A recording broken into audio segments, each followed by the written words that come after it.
What's up, everybody? I'm David Hain. Welcome to episode 208 of the A to D From Addict to Disciple podcast.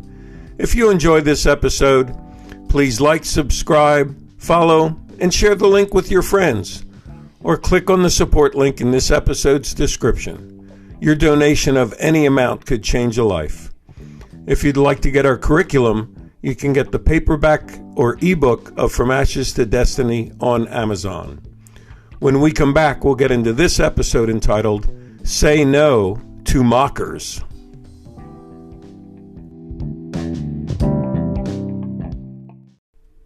Welcome back to episode 208 of the A to D From Addict to Disciple podcast entitled, Say No to Mockers. Okay, here's a sort of a new spin on the just say no theme. And I'll start out by defining what mockers are. And going from dictionaries online, the first one says, a mocker is someone who jeers or mocks or treats something with contempt or calls out in derision. So this is portraying a mocker as someone who's mocking you, who's jeering and really speaking about you behind your back and speaking about you even in your face, just to, show their contempt for you.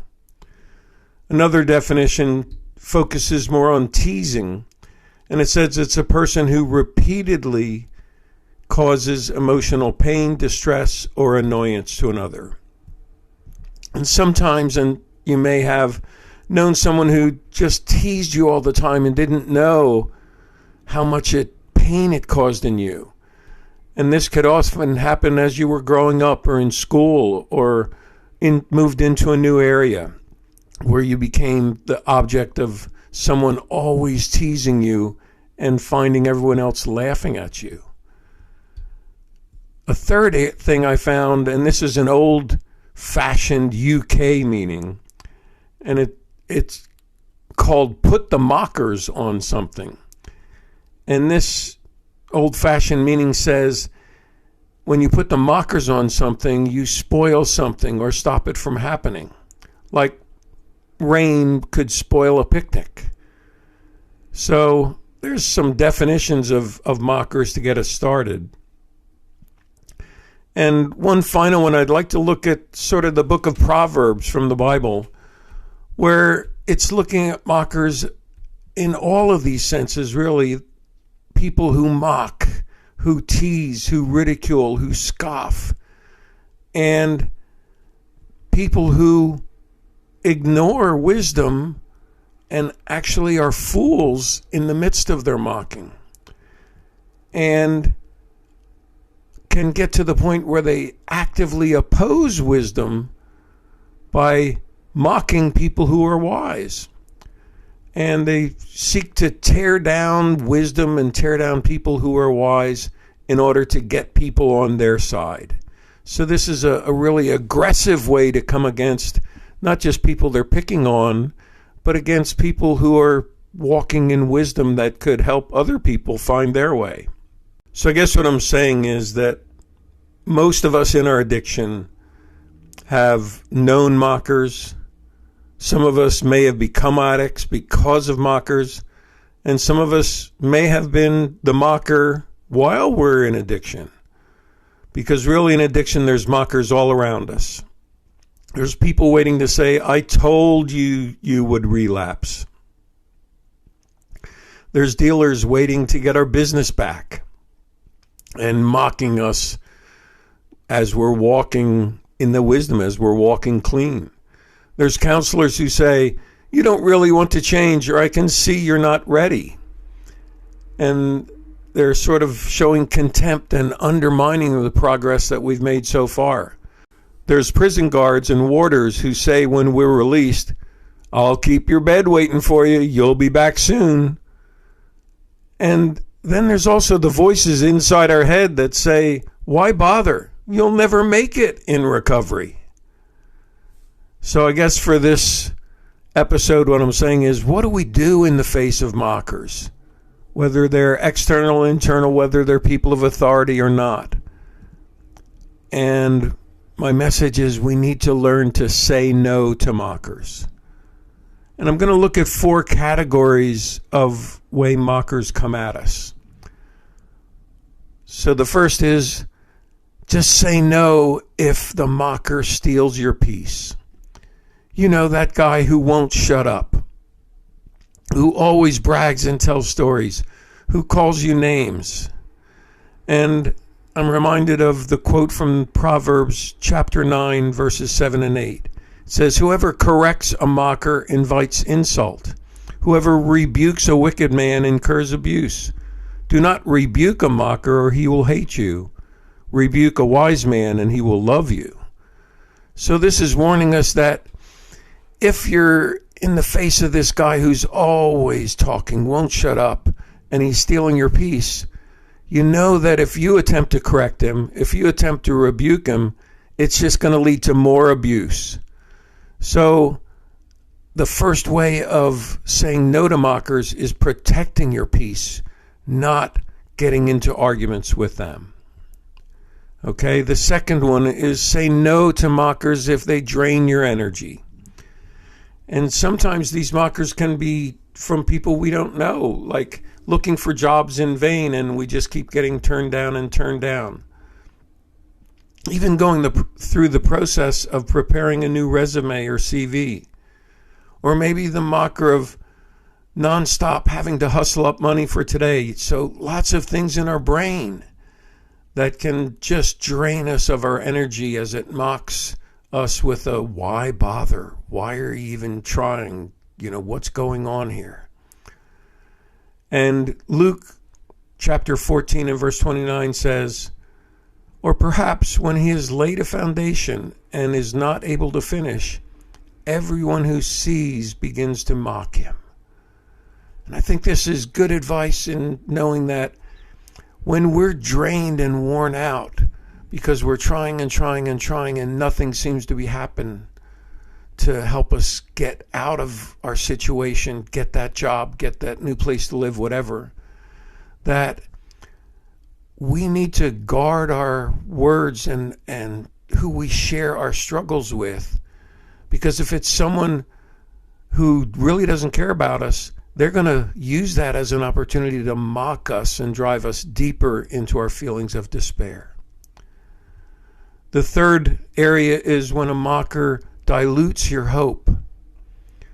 And that can happen simply because time's passing by. And we face another week in this place, another missed birthday or holiday, another time that we relapsed after a few days or a few weeks or a few months clean. Or it can happen that our hope is diluted whenever someone tells us, once an addict, always an addict. And what does Proverbs say about this? Well, Proverbs chapter 22 and verse 10 says, drive out the mocker, and out goes the strife. Quarrels and insults are ended.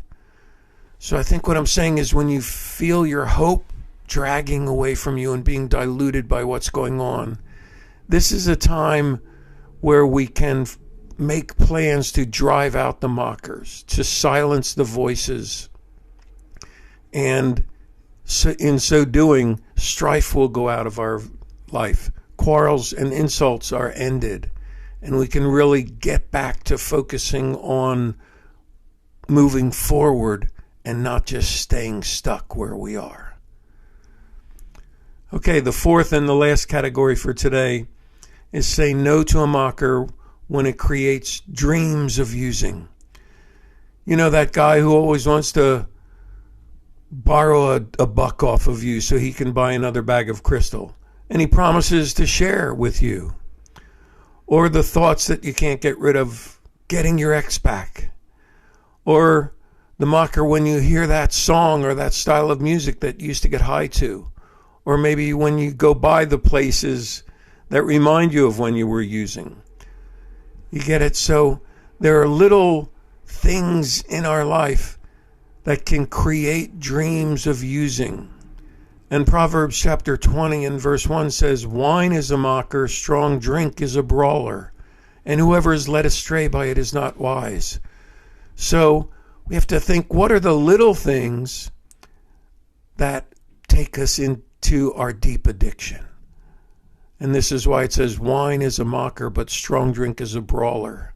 So if your addiction was alcohol and you were into whiskeys or bourbons or whatever, even the smell of wine, the taste of wine could lead you back into the brawl of full-blown addiction. Same thing if you had drugs as your drug of choice, even a bit of marijuana can lead you back into using again and using harder stuff. And the same with an addiction to porn. Any images that involve nudity can take you back into your addiction to porn. So we need to be able to avoid the mocker because the brawler is waiting. And I think that fits all four categories. So when you face your next mocker, I want to encourage you to walk away, standing up straight, slowly and confidently. No need to run, no need to duck, and no need to turtle up. No need to just hunker over and hide like you're sticking your head in your shell like a turtle.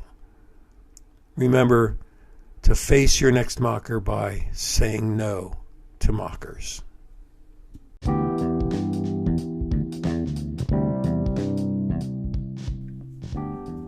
Thanks for listening to this episode of the A to D from Addict to Disciple podcast. If you're looking for the courage, the strength, or the ideas to speak up and defend yourself and your choice to stay clean, I want to remind you, don't debate or argue. Keep it short. Don't invite insults.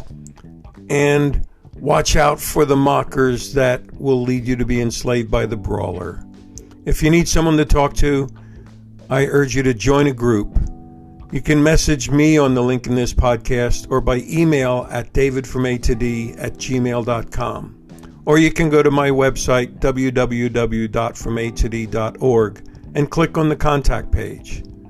Tune in Monday for our next episode, and as always, stay safe and stay resilient.